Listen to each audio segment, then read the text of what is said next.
च सुरेन्द्रे च कौशिके पाद संस्पृशि निर्विशेष मनस्काय श्री वीरस्वामिने नमः। उत्तराध्ययनानि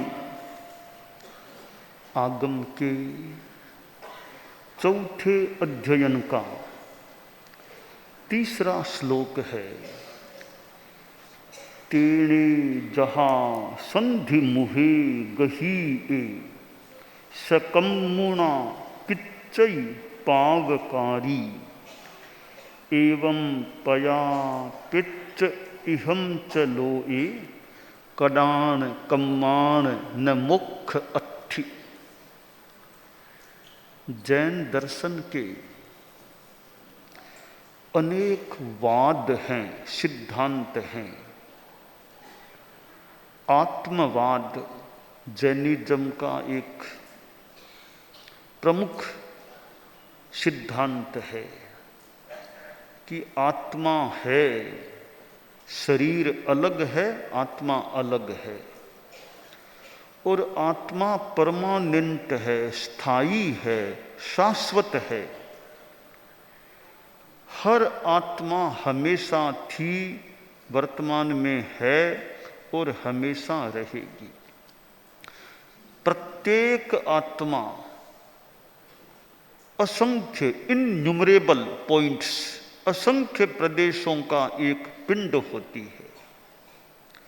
एक भी प्रदेश कभी अलग नहीं हो सकता और एक भी कोई नया प्रदेश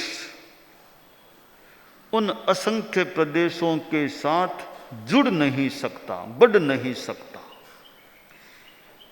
आत्मा के जितने प्रदेश हैं, असंख्य प्रदेश, उतने ही प्रदेश लोकाकाश के होते हैं, उतने ही प्रदेश धर्मास्तिकाय के हैं, उतने ही प्रदेश अधर्मास्तिकाय के हैं।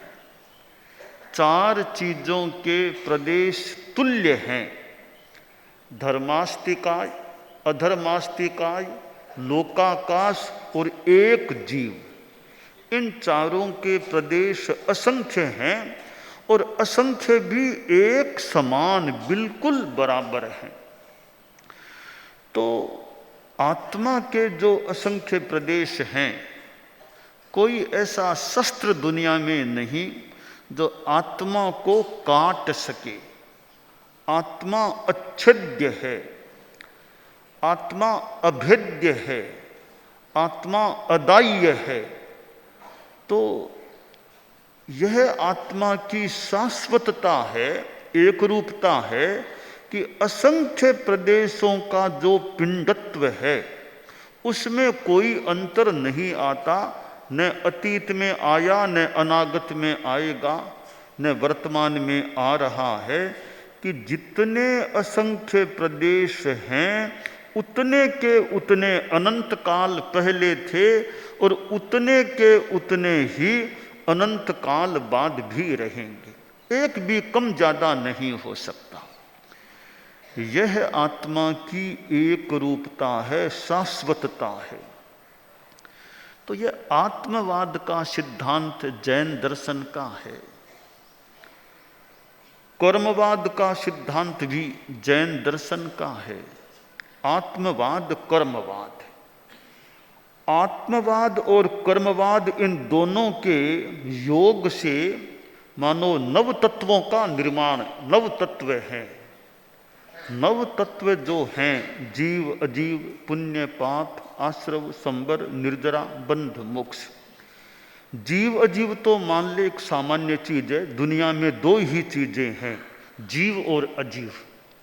इनके सिवाय जो सात तत्व हैं, पुण्य से लेकर मोक्ष तक मान लें या बंध तक मान लें, ये सात के सात तत्व आत्मा और कर्म पर आधारित हैं। सातों तत्व आत्मा और कर्म, इन दो चीजों से जुड़े हुए, दो चीजों पर आधारित हैं। कैसे हैं कि पुण्य जीव को जो कर्म शुभ रूप में फल देने वाले हैं, तो जीव और कर्म, जीव को फल देने वाले कर्म जो हैं शुभ रूप में पुण्य हो गया, जीव को अशुभ रूप में फल देने वाले कर्म हैं वे पाप हो गया।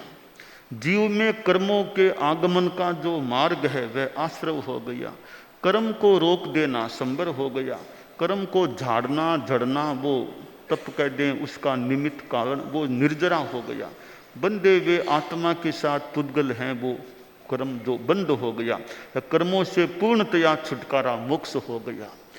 तो हमारे सन्मति शिक्षण कक्षा के संत हैं, शैक्ष साध्य कक्षा की साधियाँ और सभी हैं कि 7 जो तत्व हैं नव तत्वों में, वे सातों आत्मा और कर्म से संबद्ध है, आत्मा और कर्म पर आधारित ये 7 तत्व बनते हैं।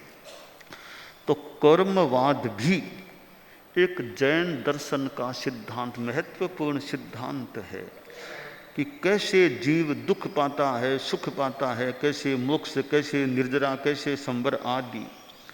ये कर्मवाद के जो सिद्धांत हैं वो आत्मा से जुड़े हुए हैं। और 5 भाव हैं, औदयिक, औपसमिक, क्षायिक, क्षायोपसमिक और साथ में जोड़ लें पारिणामिक, फिर एक सान्निपातिक भाव भी आया है। तो ये पारिणामिक भाव थोड़ा और भी मान लें, पर बाकी सारे भाव आत्मा और कर्म से मानो जुड़े हुए प्रतीत हो रहे हैं। तो कर्मवाद भी एक जैन दर्शन का मुख्य सिद्धांत है। लोकवाद, यह लोकवाद सृष्टिवाद कि सृष्टि के बारे में जैन दर्शन का क्या मंतव्य है, क्या सिद्धांत है। तो लोकवाद सारा कैसे लोक, आकार क्या लोक का, कैसे कहाँ स्वर्ग है, कहाँ नरक है, कहाँ मनुष्य लोक आदि जो बातें हैं, यह लोकवाद का भी एक जैन दर्शन का अपना सिद्धांत है। और फिर पुनर्जन्मवाद भी है, क्रियावाद भी है, ऐसे कई सिद्धांत हैं। आत्मवाद, कर्मवाद, लोकवाद, ये 3 बहुत ही एक प्रमुख वाद जैन दर्शन के हैं, सिद्धांत हैं। तो कर्मवाद है, 8 कर्म प्रसिद्ध हैं और ज्ञानावर्णीय, दर्शनावर्णीय, मोहनीय, अंतराय, ये 4 घाती कर्म हैं। तो वेदनीय, आयुष्य, नाम, गोत्र, ये 4 अघाती कर्म हैं। 8 कर्मों के आलोक में हम जीवन की व्याख्या कर सकते हैं। एक आदमी के बारे में हम जानते हैं कि इस आदमी पर किस कर्म का प्रभाव है या किस कर्म का विलय है। यह स्टडी, यह विश्लेषण हम एक एक व्यक्ति को देखकर, जानकर उस पर कर्मों का क्या प्रभाव है या क्या विलय का प्रभाव है, ये आइडिया हम लगा सकते हैं। हम संतों को देखें, हमारे संत प्रवर हैं। अब कोई संत हैं कि सीखने में इतने तीव्र स्मृति शक्ति वाले, बुद्धि वाले हैं कि एक दिन में कितने 25-30 कितने श्लोक याद मान लो कर सकते हों। और बुद्धि भी अच्छी है, समझ शक्ति अच्छी है, बात को अच्छी तरह जल्दी पकड़ लेते हैं, स्मरण शक्ति बहुत, कब के याद किए वे श्लोक अगर वर्तमान में भी रह जाते हैं। तो इसका मतलब है उन मुनि जी के ज्ञानावर्णीय कर्म का अच्छा क्षयोपशम है, काफ़ी अच्छा क्षयोपशम है। इतनी अच्छी स्मृति शक्ति, इतनी बुद्धि, इतनी समझ शक्ति, खूब अच्छी तरह पढ़ते हैं, बहुत अच्छी तरह बात को ग्रहण करते हैं। तो यहाँ ये ज्ञानावर्णीय का क्षयोपशम है। अच्छा, ये आइडिया, अनुमान हम लगा सकते हैं उनकी स्मरण शक्ति, समझ शक्ति और बुद्धि के आधार पर। किसी को अतीन्द्रिय ज्ञान हो जाए फिर तो मान लो अवधि ज्ञान जैसा, तो और भी उनके उस रूप में क्षयोपशम है। अब कोई कोई मुनि जी ऐसे भी हों अतीत में या कभी, कि वो स्मृति शक्ति बहुत मंद है, एक दिन में 5 श्लोक भी याद करना उनके लिए मुश्किल है, याद कर भी लिए बहुत जल्दी वापिस भूल जाते हैं। और बुद्धि भी बहुत कोई तीक्ष्ण नहीं है, बहुत अच्छी अंडरस्टैंडिंग की शक्ति, अंडरस्टैंडिंग पावर भी बहुत बढ़िया नहीं है, समझ शक्ति भी बहुत बढ़िया नहीं है। क्योंकि कहते हैं भी मेरे समझ में नहीं आती है दर्शन की बातें और ये बातें, बस मुझे तो सीधी सीधी बात बता दो, गति 4 जाति 5 और ज़्यादा ये आगम की बातें दर्शन ग्रंथों की बातें ये मेरी समझ में नहीं आती, बस सीधी बता दो, समता रखो, क्रोध मत, कुछ ये थोड़ी छोटी छोटी बातें मुझे बता दो, और ये याद करना और शास्त्रों को पढ़ना ये मेरे वश की बात नहीं है। तो जिस मुनि जी के ये इतनी समझ शक्ति भी कम है और बुद्धि, इसका मतलब है कि हो सकता है उनके ज्ञानावरणीय क्रम का अच्छा उदय है, क्षयोपशम कम है, यह हम आइडिया लगा सकते। दर्शनावरणीय क्रम ज्ञानावरणीय के प्राय समान है, सामान्य अवबोध में दर्शनावरणीय, विशेषावबोध में ज्ञानावरणीय है। हम यह भी देखें कि बहुत ज़्यादा गुस्सा आता है और भी कसायों का कुछ प्राबल्य है, तो मानना चाहिए चारित्र मोहनीय का ज़्यादा उदय है।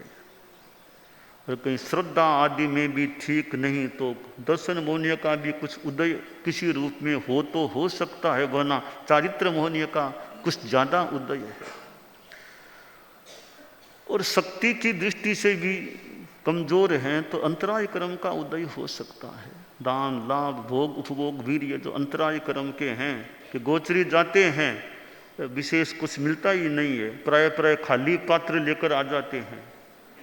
भिक्षा इतनी दंडन मुनि थे, कोई अंतराय का और का ऐसा क्रम उदय हो कि गोचरी जाते हैं, घूमते हैं, श्रम करते हैं, कि लाए क्या कि थोड़ा सा आर मिला है, संत भले भूखे ही बैठे रहे, विशेष आया ही नहीं है कुछ, तो कोई अंतराय क्रम का उदय है, ऐसा हो सकता है।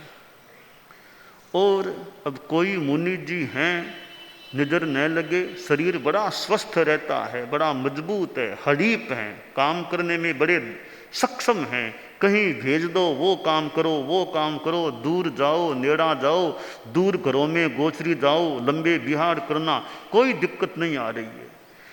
शरीर की बड़ी निरोगता है और सक्षमता है। अनुमान लगा लें कि असात वेदनीय का काफ़ी अभाव होगा और सात वेदनीय का योग होगा, तब शरीर की अच्छी स्थिति है। मन से भी बड़े आनंद में रहने वाले हैं, समाधि में रहने वाले हैं। और कोई मुनि जी ऐसे कि उम्र तो छोटी है पर शरीर में बीमारियां, ज़्यादा विहार नहीं कर सकते, यदा कदा तकलीफें, कभी वो ऑपरेशन, कभी वो, बस आराम करना पड़ेगा, यानी असात वेदनीय का योग लग रहा है, तब यह शरीर की रुग्णता की स्थिति है। एक संत देखें कि बहुत प्रतिष्ठा है, इज्जत है, सम्मान है, गृहस्थों में भी सम्मान, साधु समुदाय में भी सम्मान, उनकी पूछ है, अन्य संत उनकी इज्जत करते हैं, उम्र में छोटे होने पर भी उनको सम्मान देते हैं। तो हो सकता है कोई शुभ नाम। इधर शरीर बड़ा सुंदर है, स्वर बड़ा अच्छा है, आदेय वचन है, वो जो बात कह देते हैं अन्य संत भी उनकी बात को महत्व देते हैं, मानते भी हैं। तो शुभ नाम का आदेय वचन, सुस्वरता, शरीर की सुंदरता है, पर्सनैलिटी, व्यक्तित्व बड़ा यूँ आते ही देखो बहुत अच्छा कोई आदमी बैठा है, बड़ा दीप्ता चेहरा और बहुत अच्छा लगता है, यानी कोई शुभ नाम कर्म का योग अच्छा है। और किसी कोई हो कि चेहरा भी असुंदर है, गला स्वर भी ऐसा है पूरा सुनाई भी नहीं देता क्या बोल रहे हैं, वचन आदि ये नहीं है, बात कह दी ठीक है, कह दी कोई उनका ज़्यादा इज्जत सम्मान नहीं है, तो काम करने पर भी यश नहीं मिलता है। कोई अशुभ नाम कर्म का कहीं कोई योग हो, ऐस दुस्वरता हो, शरीर की असुंदरता, भद्दापन हो, अनादेय वचन हो, तो अशुभ नाम का, गोत्र कर्म का भी, गोत्र संबंधी प्रतिष्ठा अप्रतिष्ठा, तो यूँ हम एक एक आदमी के आधार पर यह स्टडी कर सकते हैं 8 कर्मों में इस पर कौन से कर्मों का क्या प्रभाव अभी चल रहा है। कोई ज्योतिषी कोई ग्रहों के आधार पर बता दे उन ग्रहों का प्रभाव है, तब ये स्थितियां हैं। कर्मवाद के संदर्भ में हम कर्मों का यह उदय लग रहा या क्षयोपशम लग रहा है, तब ये स्थितियां हैं। तो कर्मवाद जैन दर्शन का एक बड़ा महत्वपूर्ण सिद्धांत है। और मैंने कहा 9 तत्वों में 7 तत्वों का किसी रूप में संबंध आत्मा और कर्म से ही मुख्यतया जुड़ा हुआ होता है। और किया हुआ कर्म, कर्म का छुटकारा कम, कर्म का छुटकारा कब, बंधे हुए कर्म हैं तो भोगने होंगे या निर्जीर्ण करने होंगे, वरना तो या किसी रूप में वो चले जाएंगे तो ठीक है। वेय इत्ता मुखो नत्थि अवेय इत्ता तव सावा झोस इत्ता, भोग लें तो छुटकारा है, बिना भोगे बिना वेदन किए नहीं, या तप से शोषण कर दें, निर्जीर्ण कर दें तो छुटकारा मिल जाए। शास्त्रकार ने जो कहा कडान कम्माण न मोक्ष अत्थि, किए हुए कर्मों से मोक्ष छुटकारा नहीं मिलता, यानी भोगना होता है। तो यह कर्मवाद एक ऐसा सिद्धांत है कि इसको समझ लेने से कई बार चित्त में शांति, भी ठीक है कोई कर्मों का योग है, यह समस्या तकलीफ आई है, मैं समता रखूं, शांति रखूं। तो कर्मवाद की बात दिमाग में यूं बैठ जाती है तो कठिनाई आने पर भी मन में द्वेष नहीं आता, ठीक है भी वो क्या मेरा ही कोई कर्मों का योग है। पुण्य पाप पूर्व कृत सुख दुख ना कारण रे, किण अन्य जन नहीं इम कर विचारण रे, भाव भावना। ये कितना बढ़िया एक चिंतन है। ये आराधना का जो पद्य परम पूज्य श्रीमद् जयाचार्य और श्रीमद् जयाचार्य का साहित्य है, और उस साहित्य में कितना हमें तत्वबोध, तत्वज्ञान की बातें मिल सकती है और कितनी आध्यात्मिक प्रेरणा भी मिल सकती है। ये 24वीं और आराधना जो 2 ग्रंथ हैं, एक 24वीं के ग्रंथ जो हम लोग संगान किया करते हैं, एक इस 24वीं में भी श्रीमद् जयाचार्य ने तत्वबोध भी दे दिया है। तत्वबोध हम 14वें गीत को देखें, अनंत नाम जिन चवद मारे, अब इसमें कितनी तत्वज्ञान की बातें आ गई। जिन चक्री सूर्य जुगरी आरे वासुदेव, पंचम गुण पावा नहीं, अब तत्व की बात गीत में भी उन्होंने डाल दी। फिर गुणस्थानों का क्रम दिया, 8वां थी 2 श्रेणी छरे उपसम कपक पिचान, 11वां उल्लंघन रे, 12वें मोह कपाए। यह तत्वज्ञान की एक तरफ तो स्तुति, अनंतनाथ भगवान की स्तुति का मानो गीत, पर स्तुति में साथ में ज्ञप्ति ज्ञान भी कितना मानो भर दिया गया है। स्तुति के या गीत के माध्यम से तत्वज्ञान की बात भी आ गई है। हम 12वीं ढाल को देखें श्रीमद् जयाचार्य की, 12वां जिन वर भजिए। अब इस गीत में हम देखें कि गीत गीत के माध्यम से भी जयाचार्य ने कुछ बातें हमें बता दी है। अंजन मुंजन स्यों अलगा, बलि पुष्प विलेपन नहीं बिलगा। कर्म काट्या ध्यान मुद्रा ठाणी, प्रभु वासु पूज्य। अब ये एक पद्य है। अंजन मंजन स्यों अलगा, बलि पुष्प विलेपन नहीं बिलगा।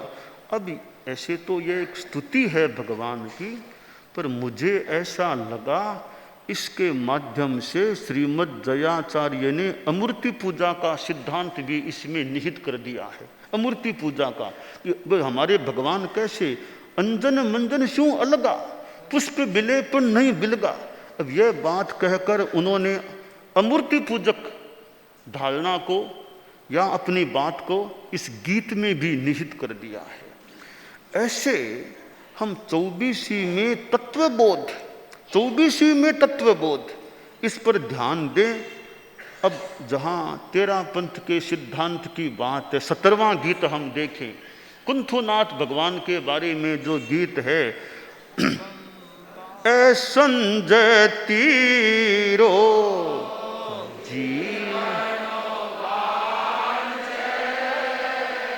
संजय तीरो जीवनो,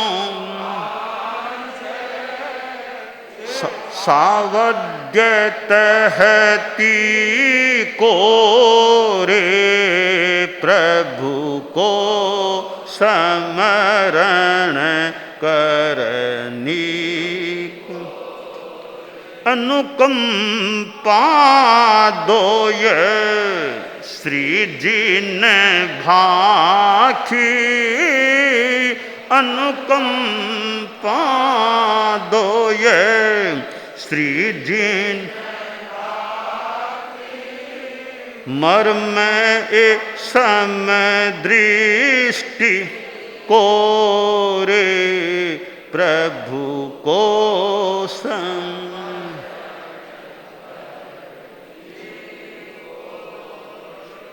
निर्वद्य करूं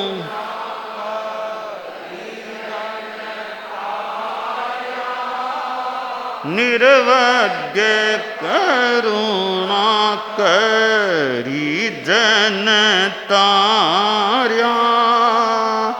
धर्म ए जिन जी को रे, प्रभु को समरण करनी, कुंथु जिनेश्वर करुणा सागर, कुंथु जिनेश्वर करुणा सागर, सिर टीको रे, प्रभु को समरण करनी। ये कुंथुनाथ भगवान के प्रति मान लो गीत है। इसमें हम आचार्य भिक्षु का दर्शन भी इसमें अनुकंपा दो ये सृजन भाखी मर्मय समय दृष्टि को रे, अनुकंपा के दो भेद का इंगित कर दिया गया। असंजतीरो जीवनो वांछते सावध्यते, आचार्य भिक्षु का तेरा पंथ का दर्शन इसमें निर्वध्य करुणा करी, निर्वध्य अनुकंपा की बात इसमें डाल दी। तो यो 24 में हम तेरा पंथ दर्शन, अमूर्ति पूजा का सिद्धांत और गुणस्थान आदि तत्वबोध की बातें 24 के स्वाध्याय से हमें ये ज्ञान भी प्राप्त हो सकते हैं। और इधर आराधना है, ये कितना सुंदर है। और विशेषतया जब संथारास लेखना का कोई क्रम चले उस समय आराधना का चितारना स्वाध्याय किया जाए तो बहुत उपयोगी सिद्ध हो सकता है। उसमें मिच्छामि दुक्कडम आदि भी आ गया, कितनी बातें आ गई हैं।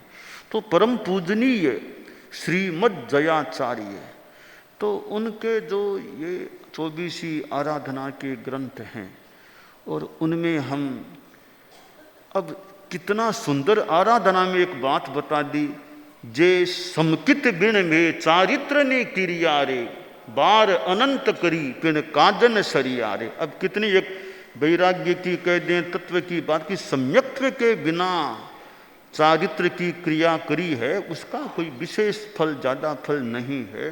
तो इस प्रकार हम श्रीमद् जयाचार्य के वाङ्मय में, जय वाङ्मय में, जयाचार्य के साहित्य में, और विशेष बात की 24 जैसा स्तुति का ग्रंथ है, भक्ति का मानो मुख्यतया वो उसका विषय होना चाहिए 24, पर भक्ति के साथ भी ज्ञप्ति या ज्ञान, तत्वबोध, सिद्धांत, दर्शन की बातें भी उन्होंने डाल दी है।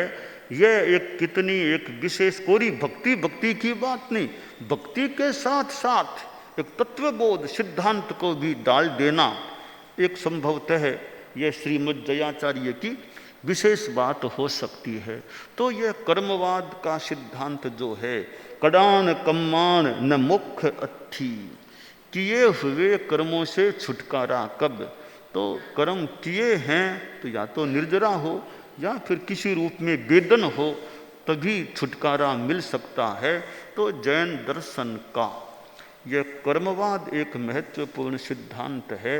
हमारे साधु साध्वियाँ समनियाँ कोई कर्मवाद में विशेष अध्ययन करना चाहें तो फिर पन्नवना को भी देखें, और भी भगवती और कर्म ग्रंथ भी जो हैं, कर्म ग्रंथ, जो कर्म ग्रंथों को भी पढ़े तो कर्मवाद के बारे में बहुत संभवतः जानकारियाँ मिल सकती। हाँ, कहीं कोई आगम से मेल न खाने वाली बात हो तो उसको भी समझ लेना चाहिए। बाकी कर्मवाद की दृष्टि से ये पन्नवना, कुछ और भी आगमों में ये मिल जाए, उत्तरजयनानी में कुछ अनेक आगमों में ये कर्मवाद की बातें हैं, कर्म ग्रंथ भी हैं। और भी हमारे हिंदी में और में कर्मवाद आचार्य श्री महाप्रज्ञ जी की भी पुस्तक है। और भी कोई ये कम्म पैड़ी शिव शर्म सूरीकृत कम्म पैड़ी, और भी ऐसे कई ग्रंथ, कोई दिगंबरों में, श्वेतांबरों में। तो कर्म के बारे में कोई विशेष अध्ययन करने का मनोभाव रखे तो श्वेतांबर, दिगंबर अनेक ग्रंथों का आलोडन विलोडन करके एक कर्मवाद पर अच्छी एक अधिकृति, अधिकार प्राप्त करने का भी प्रयास कोई करना चाहे तो कर सकते हैं। तो हम कर्मवाद के आलोक में अपनी चित्त समाधि को भी कर्मों का फल भोगना है, तो मैं क्यों असमाधि करूं, मेरे कोई कर्म होंगे, शांति से भोगूं। तो आखिर भोगने तो हो पड़ते ही हैं कि संसार में सुख दुख तो मिलते हैं। ज्ञानी भुगते ज्ञान सु, मूर्ख भुगते रोय। तो ज्ञानी आदमी है, तत्वज्ञ है, भी आध्यात्मिक दृष्टि वाला है, तो वो अपने दुख को भी शांति से भोग ले, सुख को भी समता से देख ले। पर अज्ञानी है वो फिर रोता है, झींकता है, अरे ऐसा हो गया, वो दूसरे पर दूसरा, फिर उसने ऐसा कर दिया, उसने वैसा। भाई उसने क्या किया, वो निमित्त बना होगा, मूल तेरे कर्म हैं, वो तुम्हें भोगने हैं। तो हम कर्मवाद के द्वारा समता की भी शिक्षा लेकर कोई कर्म ऐसे उदय में आए, उनके भोग काल में समता रखने का प्रयास करें, यह काम्य है। दानान स्विट्ठम अभयपयाणम सच्चे सुया अनवज्जं वयन्ति तवे सुया उत्तम बंभचेरम लोगुत्तमे समणेनाय पुत्ते।